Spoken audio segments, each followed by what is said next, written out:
I actually remembered that I wanted to pick your brain on something. Oh, no. You just said it in passing the other day, that something that you had been learning in your studies was around the idea that people often feel chased by their fears. Mm-hmm. Can you expand more on that? Yeah. So what you run away from, you empower. Partly because often it's the fear, the concern, the worrying about an outcome that does as much harm to our mental health as the outcome itself. Yeah. And so we can often spend time trying to avoid, and there's all sorts of avoidance and coping mechanisms that people put in place so that they don't have to face a situation or face something that might be, fear-inducing. Yeah. And in doing that, you're actually empowering it. You're not dealing with it. It's still there, and it's actually controlling you because you're going to make a whole bunch of choices based around not facing that situation and avoiding that situation. And so there will be really good things and positive outcomes that you're missing out on because you're trying to run away from whatever that thing is. And you often find yourself, you'll be looking for it.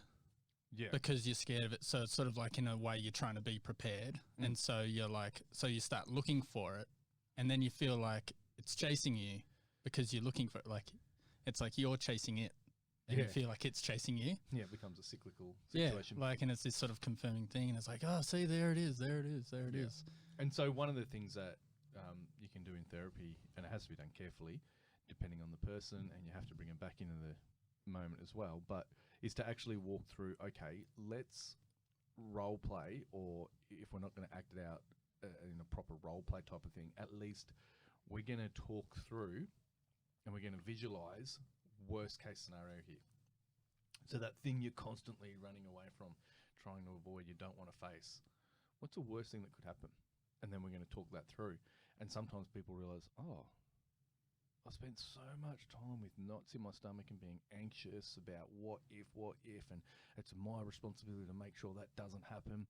And it can be particularly in, again, going back to relationships, if there's unhealthy relational dynamics and it's somebody has somehow bought into the idea that maybe they're with somebody who has a really bad temper and it's my job to make sure they're never upset.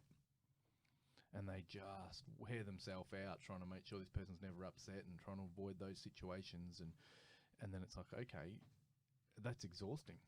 What's the worst thing that could happen? And you actually walk them through that scenario. And sometimes they end up realizing, oh, I reckon I could deal with that. And you're like, okay, so anything back from there is a win. You can handle the worst case situation. And when you've come through it, I mean, we all face it, right? It's how nerves work. Because what we're often afraid of, it's a really interesting thing.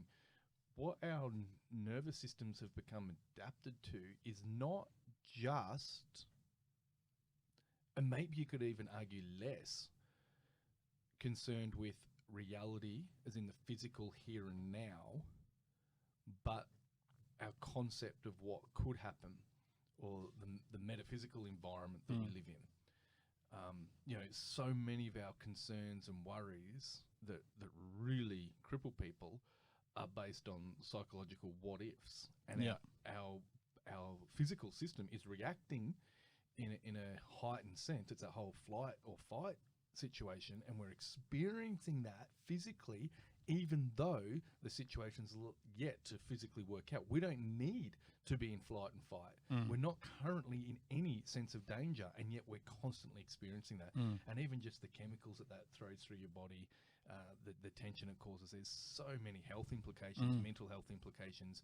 And so learning to actually stop trying to avoid those things and confront them is incredibly empowering and healthy. Yeah.